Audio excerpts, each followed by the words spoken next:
can kind of you have a surface area for luck, right? And the more you put yourself out there, the more likely it is that you're going to bump into something that gives you good luck. Whereas if you kind of sit at home all the time, then your surface area for serendipity is going to be really small. From Marine Society, Britain's oldest maritime charity, this is the Coming Ashore podcast, bringing you insights and anecdotes from maritime professionals into the world of shipping, aimed at helping seafarers to come ashore or those looking for guidance after already making the transition shoreside.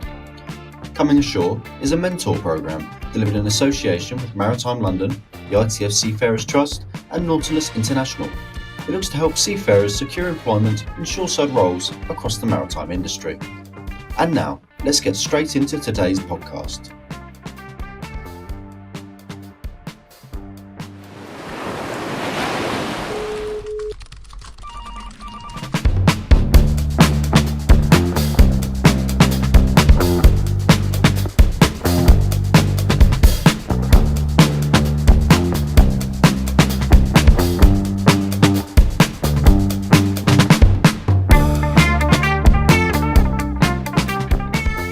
Hello and welcome to the Coming Ashore podcast, where each episode we look to learn a little bit more about the maritime industry and the people who keep it running.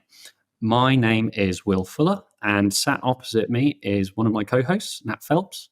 Good evening. And sat next to me, I've got my other co-host, James Chalk. Hello. And we are joined today by our first ever guest, who is ex-RFA, has been a mentee with the program, and is probably the bravest person we know, at least in this room, because he's been willing to come and join us for our first recording and the chaos that could be, joining us around my dinner table. So to my right, I have got Tom Chitseko. It's absolutely lovely to have you here, Tom. Very happy to be here. Pleased to be the brave guinea pig, I guess.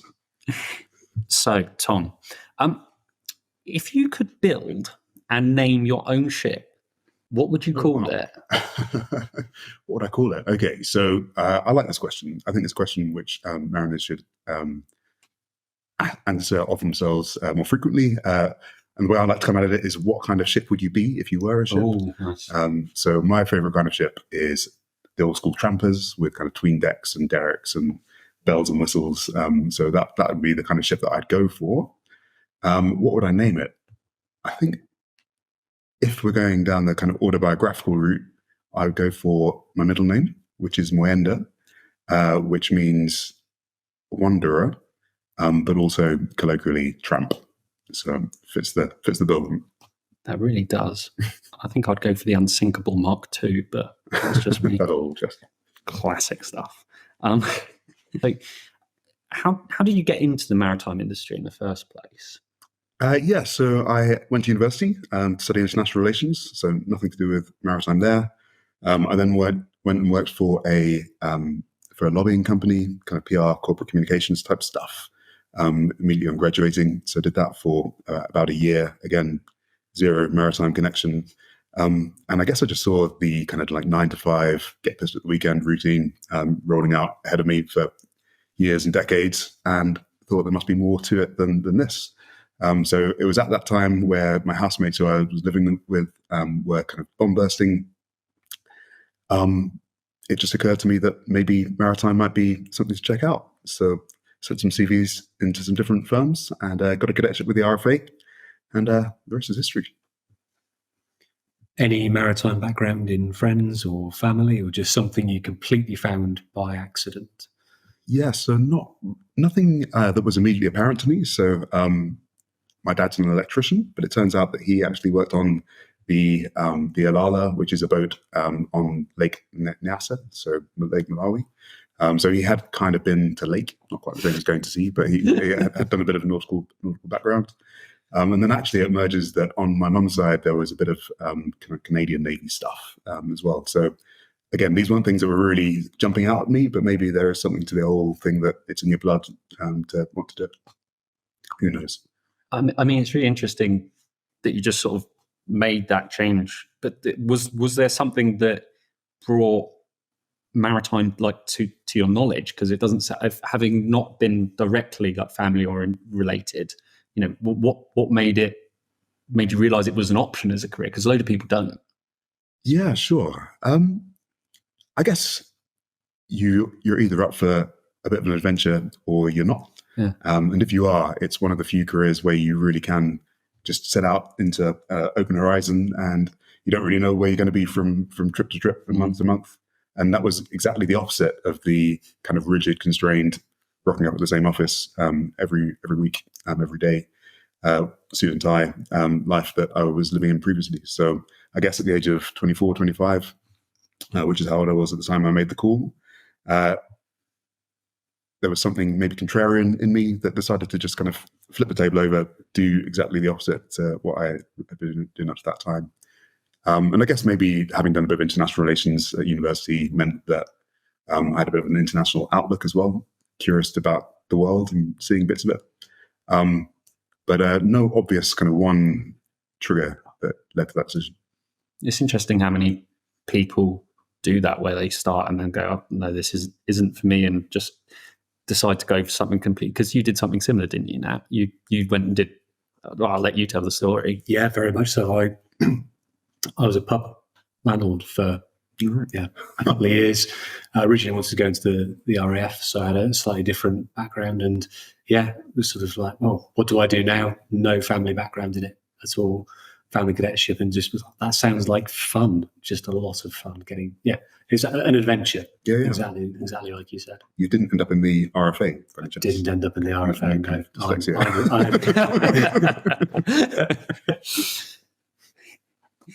No. So from there, went through usual cadetship route, the RFA.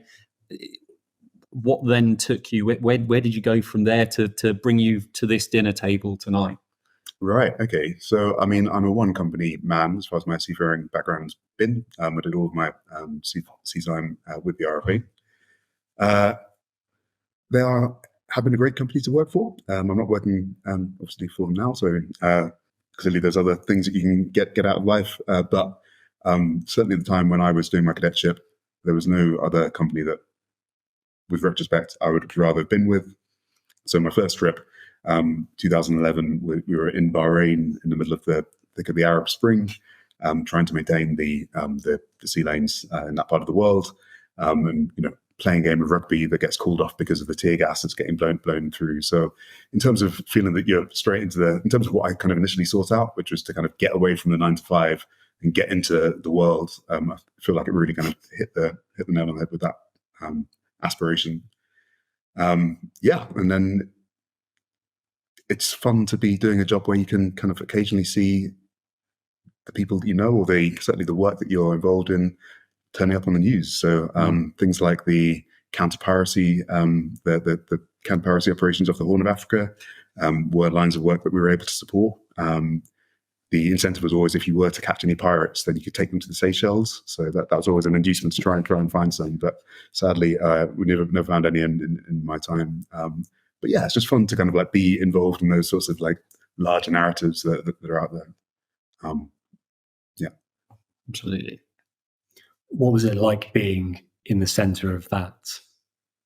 In the centre of the Arab Spring. I mean, that is one of the big events in the 21st century. It's what was it like? Like, everything seems to be another flavor of chaos. that seems to be my experience. So at that time, it was obviously there was a steep learning curve, and there were a lot of new things. But you just kind of, if you're the kind of person that's going to make a success of a career at sea, I think you need to be able to take things as they come and just get involved. I mean, it wasn't all the revolution. There was also the opportunity to go to the brunches in the hotels, to get some downtime, to experience what the American Navy bases are like. So it was a good experience. And the other great thing about being cadet, of course, and it's particularly in the RFA, is that you get to spend a lot of time with the lads on deck.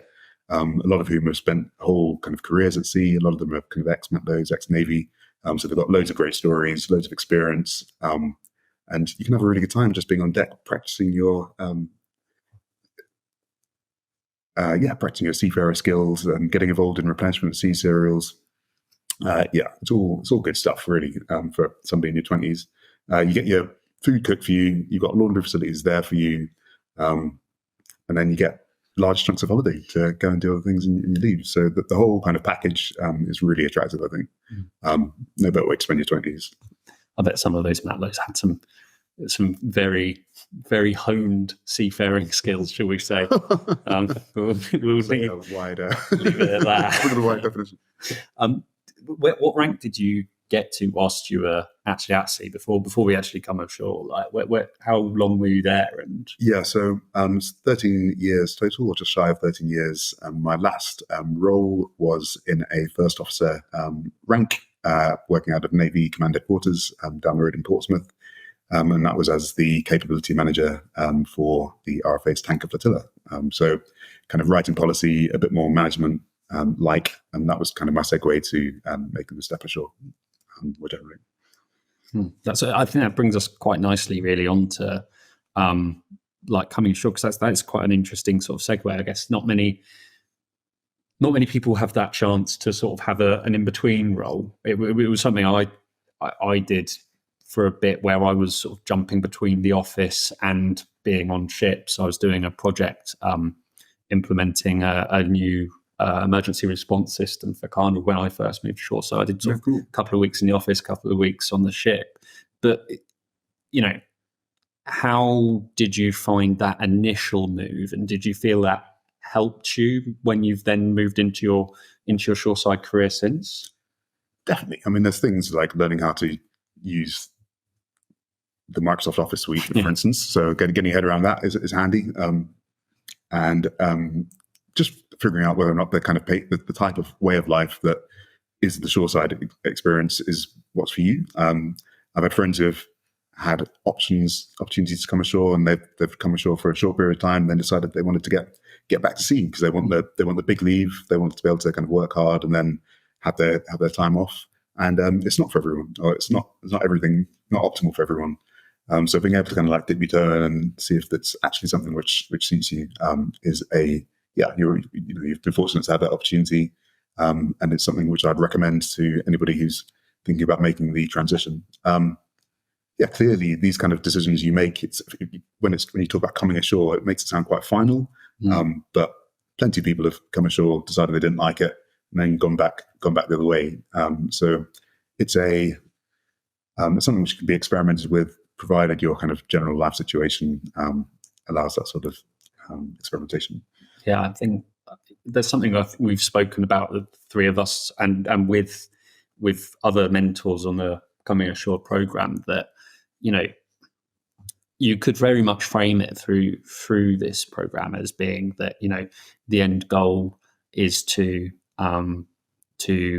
get ashore and that's it. And when we were thinking about how to frame the different episode types, we've ended up with this being mentees' stories, because that's essentially what we want to hear. But we did discuss a point, would it be mentees' successes? But actually, what does the success look like? In reality, when we put our heads together, a success is being happy with your life and career. And if that means coming ashore for a bit and then going back, or staying ashore, or even just, as you say, dipping your toe in and then going, no, this isn't for me, then that's a success in my opinion. And, I think we shouldn't make things too sort of binary in that things are either a success or they're not. What matters is that you're happy with it. I think it's a really, really good message to have passed on. No, sure. And I'll just pick up on that briefly, which is only to say that I think there's what counts as success in terms of your way of life can change throughout your life. So it's maybe a trivial point, but the way that people want to be conducting their lives in their mid to late 30s may be a different way to the way they want to conduct their life in their early 20s. So I wouldn't pick another way of spending my 20s than being at sea. I thought there's no better way that you could spend that time, as far as I'm concerned. Well, I'm sure if I really thought about it, I could come up with something. But I think it's a pretty great way to get some experience and develop as a person.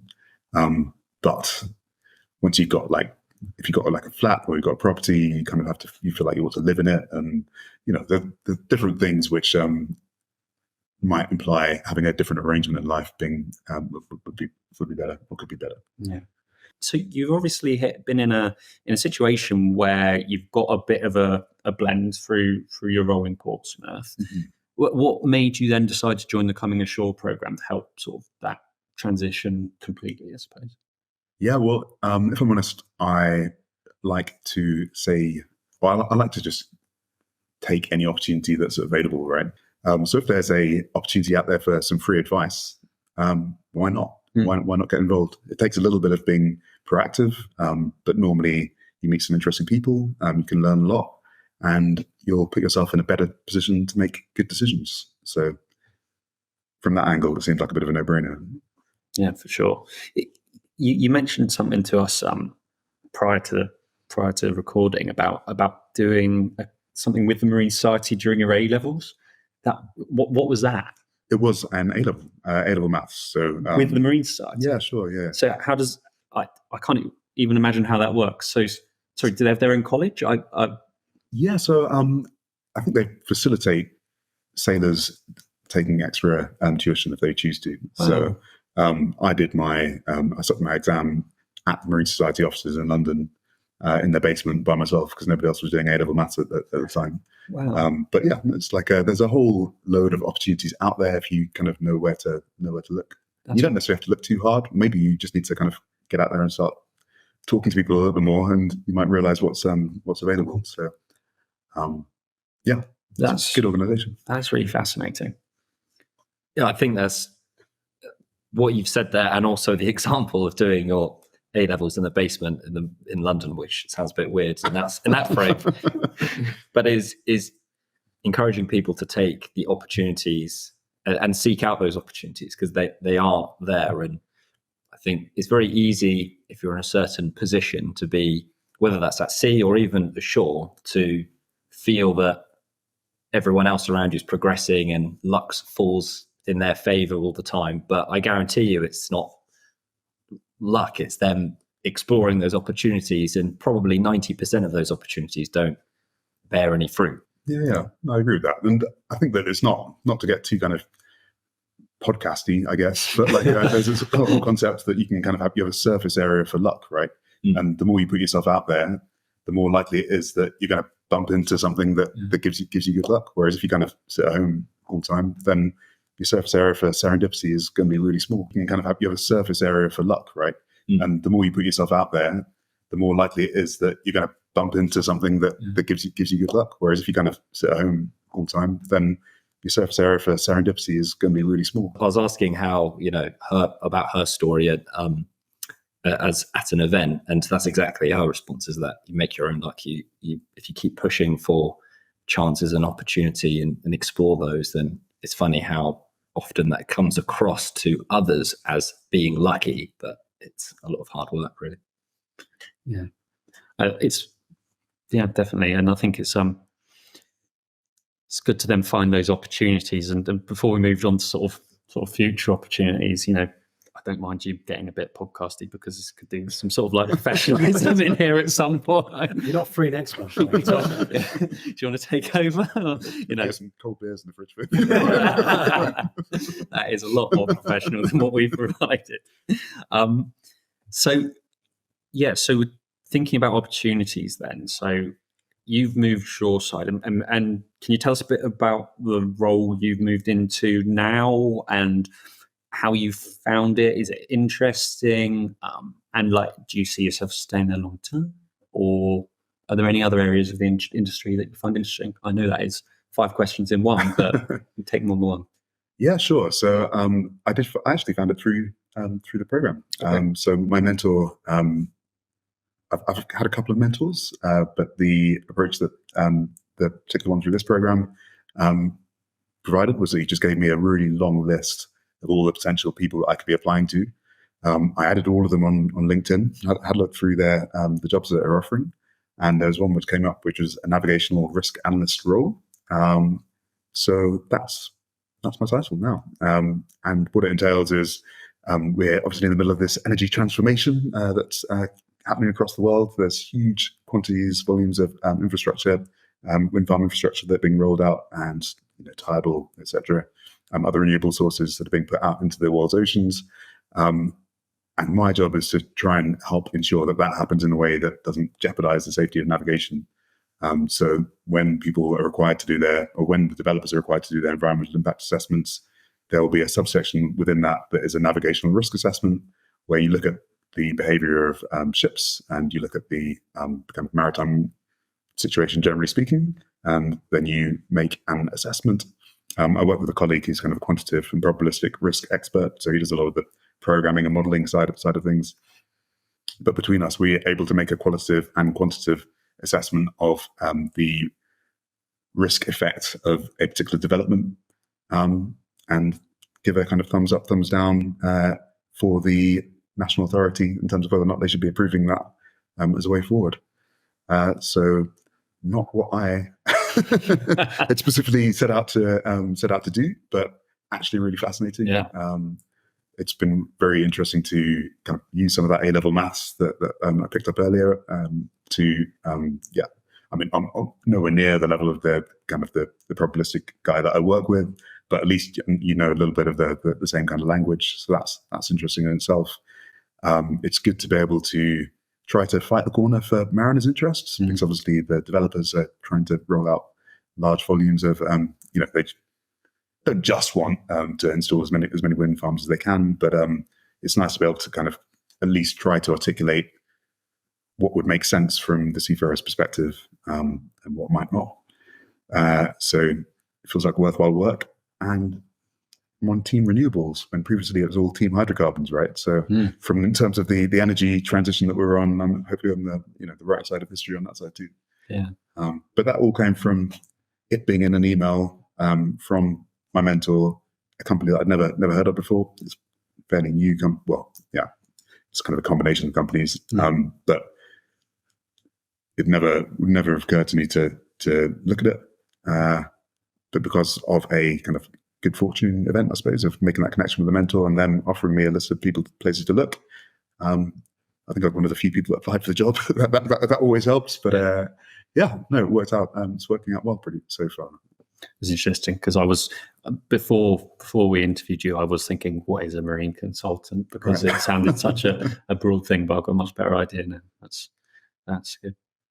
The one thing I thought was fascinating there was you saying your mentor just sent you a list, and that's what you basically went through to find companies and then jobs. And that's actually something that I did when I moved to Shore. It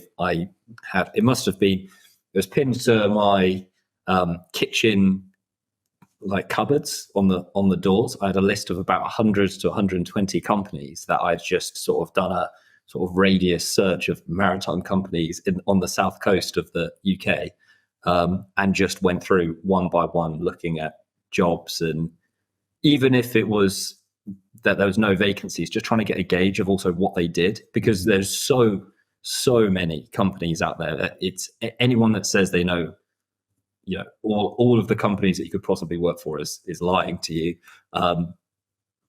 And to add to that, it wasn't until I got down to sort of past the 90 mark that I actually had found roles that I liked the look of and thought I was sensibly qualified for, and then ended up getting the role. But it took me that amount of time. But I'd like to think that in the long run, that catalogue of companies now stays with me every time.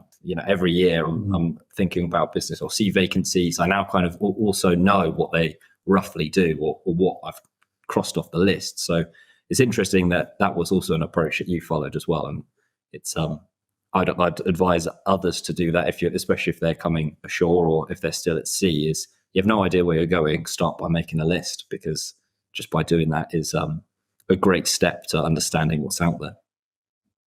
I was thinking that you wouldn't have got that far down the list. I thought maybe you'd done them alphabetically and you'd got down to Carnival UK, and so I thought you'd just gone through the A's and B's. But yeah, okay. No, well, I don't think it was in an alphabetical order. I think it was just what I came across first. It probably was closest to my apartment. Right, okay, there's a consultancy firm in the block of commercial units below me. That would be really convenient to work for. And I slowly went out, but it was I mean, obviously, a part of that journey is that you like to think that you'll get to interview or you'll get presented the opportunity to work at a firm like that for all of them. But actually, it can be a very competitive environment depending on what you think. Typically, the ones that you think you want to work for is what everyone else thinks that they also want to work for, because we've all got, especially when you're at sea, a similar set of credentials to put on a CV that I've worked at sea as a deck officer. I can, in charge of however many thousands gross tons and passengers and all of that. So actually, there's not that much.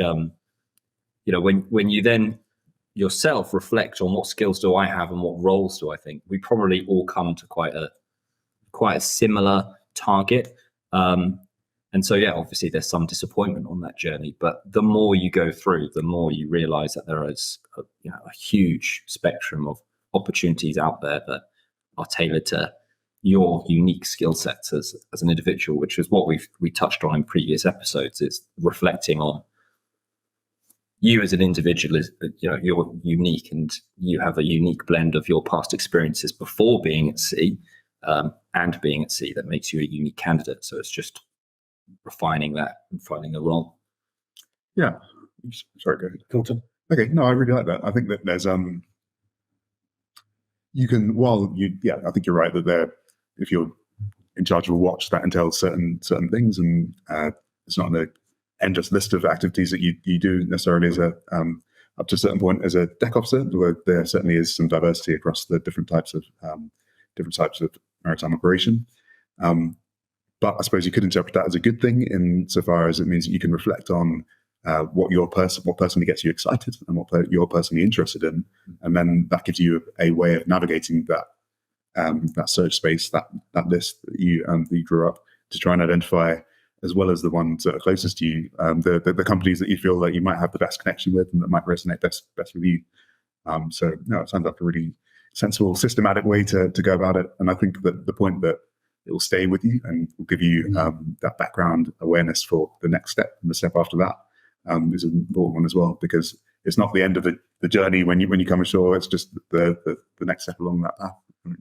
Yeah, absolutely. I think is what, going back to what you're saying earlier, that give yourself those options. Like the recruitment journey, unfortunately, unless you're very fortunate, will be working for a majority of our lifetime. So give yourself those options and just go through the list. You can just go through the list once, that will carry you over for a good 10, 20 years, hopefully, because you'll be able to fall back on it. But like you were saying earlier, Tom, that the job that you start in, that first role can be a bit of an experiment. You may absolutely hate that lifestyle. You may think this isn't for me. So it's just giving you another level of safety net behind it. So, well, there's others out there that you still have kind of got those pokers in the fire, so to speak, and you can utilize those as frequently as possible. How many roles did you interview for before you got this one? I think I've only had one other shoreside interview before I got. I mean, I had a lot of knockbacks, but I only recall the one interview. Yeah. Do you just as an illustrator, the ratio of knockbacks to, so you got one job, so just a rough ballpark? I mean, yeah, I wasn't keeping a close tally, but maybe it was certainly 10 or 20 or tens of applications that I made before I got any traction with any of them. Yeah. Speaks to that pool of serendipity. Right? Sure. Just how big that has to be before you kind of start to gain that traction. Mine was 3%, for what it's worth, because I was nearly at the 100 mark. I knew that it's very easy for me to know that. Well, actually, I sent out dozens of CVs, but I also, I've got lots of knockbacks. A handful of thank you, would like to bring you to interviews, and then a lot of, you suck at interviews. But part of that, was also a massive journey for me. It took me all of those applications to keep refining my CV to something that I was confident in talking about to an employer. Yeah, I mean, that's such an important point, which is that all of it is practice, right? So even if you're failing and hopefully learning something, which means that next time you fail, you'll fail a bit better than you failed last time around, and then hopefully you'll end up getting to a stage where you've had enough knockbacks and you've messed up enough times that eventually you come up with something which is which gets you the role that you're after. And hopefully it's one that you actually want. So making sure that you recognize that process as practice is something which will keep you motivated, even while things aren't necessarily going smoothly, although hopefully they will. Yeah, you always hope so, but I think that resilience, isn't it? And I think that's something that you've got to be able to find within yourself, but also recognize within yourself, and that in itself is a skill that you can sell to shoreside employees. Having resilience. I think it's going back a bit in the conversation now, but it sort of ties it all in. Is that you've got to be able to identify the skills that you have from being at sea and also your life prior to sea, as in there will be very specific technical skills that people pick up on. Like Tom, it's great you're using probably quite a lot of your technical skills in your current role, your navigational skills. But actually a lot of it then coming ashore is using those soft skills and being able to recognize what you offer and what you like from your soft skills and what you like doing. So whether that's resilience, whether it's, communication, and you can sell that on. But I think that's something that I've noticed from talking to mentees. That's one of the big hurdles we get over first is, okay, you're not just any given deck officer or any given engineering officer who's got these hard skills. You're your own person who's got these soft skills that you're good at. Let's identify them and see where that can take you as well. Yeah. I'm not sure if I'd lead with resilience. No. It might give off the wrong impression of what you think of their company, but yeah. But yeah, I think it's definitely I think that kind of comes through in the process, right? If you've people are able to detect that you've got that stick-to-itness, and in addition to I think we can talk about soft skills in the abstract. I think there are some practical skills which probably generalize and apply across the piece, that maybe will stand you in good stead, irrespective of what you're going for. So I think things like those communication skills, and that's written and conversational communication skills. It's not a good time to trip up on your words, is it, when you're trying to talk about what communication skills are? But certainly, like in the maritime consultancy line of work, you got to be able to write. So if that's somewhere where you're maybe a bit weak, that might be something that if you think that line of work is interesting to you, then you can swat up on it. Marine Society might be able to help. Yeah, potentially. So we've talked a lot about the different skills that people have on an individual level, on an overall level. But if you had one thing that you'd want the wider maritime industry and the public to know about seafarers, about the skills, about life for seafarer, what would that be? Yeah, okay. So something which has really stood me in good stead in my having made the transition is just the recalibration of my idea of what a bad day looks like that has resulted from having spent some time at sea. So I've had some reports that I've submitted that might not have been a perfect report, but that doesn't really compare to messing up if you're driving a tanker out of a windy lock early in the morning when you're dosed up on caffeine, right? So the idea of a bad day and under those sort of circumstances when everything's so real and tangible and affects, your actions have real tangible effects, has been useful, because it's not that you disengage from the importance of the work that you're doing, but it just allows you to frame things in a context that hopefully allows you to maintain perspective, and I think that makes you more effective. So yeah, if there's one thing about the kind of maritime experience, partly one thing that I kind of miss, I suppose, is just how close the interface between your day-to-day life is with having real effects. So if you're kind of pumping cargo around, or I guess ferrying passengers around, or even just getting out and seeing the sea and seeing the weather and having all of those, being exposed to all those sorts of natural phenomena, that's all good stuff. And you're never going to replicate that behind the desk writing reports. So that I think would be a good take home potentially. Absolutely, I agree. No one's ever been arrested for being drunk and in charge of a spreadsheet. So it's not that any of us were ever drunk on board. James, The point that resonates with me there is actually about the weather.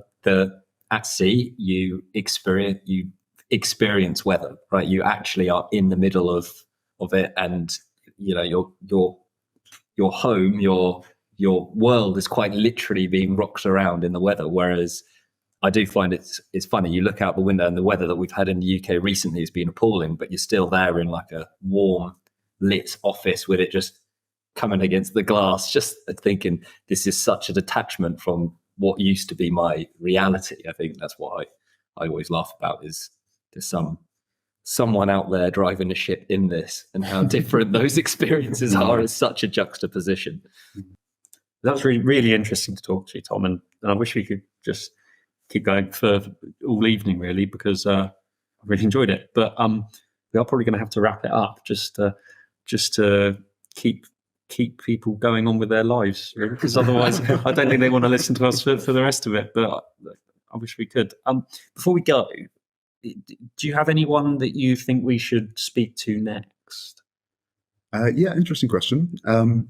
So building on the theme that we've picked up a couple of times this evening, I think my recommendation would be if you could get somebody who's come ashore and then gone back to sea again. That might be an interesting angle, just so you can dig a little bit deeper into what that arc looks like, what they learned, whether they think they might go back to shore again, and just to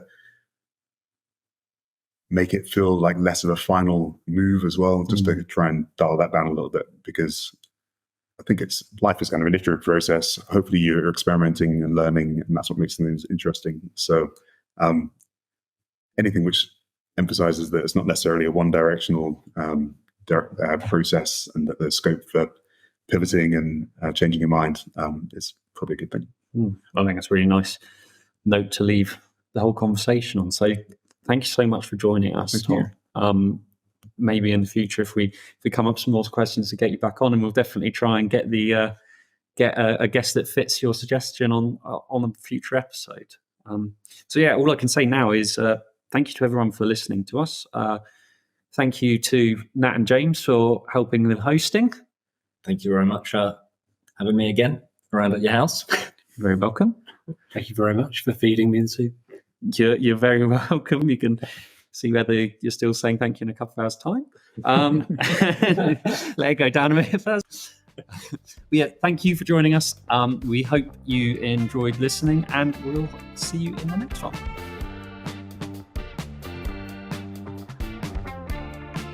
Thank you for listening. Please don't forget to subscribe or follow us on YouTube and Spotify to get notified on all things related to the podcast. For more information, email comingashore@ms-sc.org or visit marine-society.org/coming-ashore.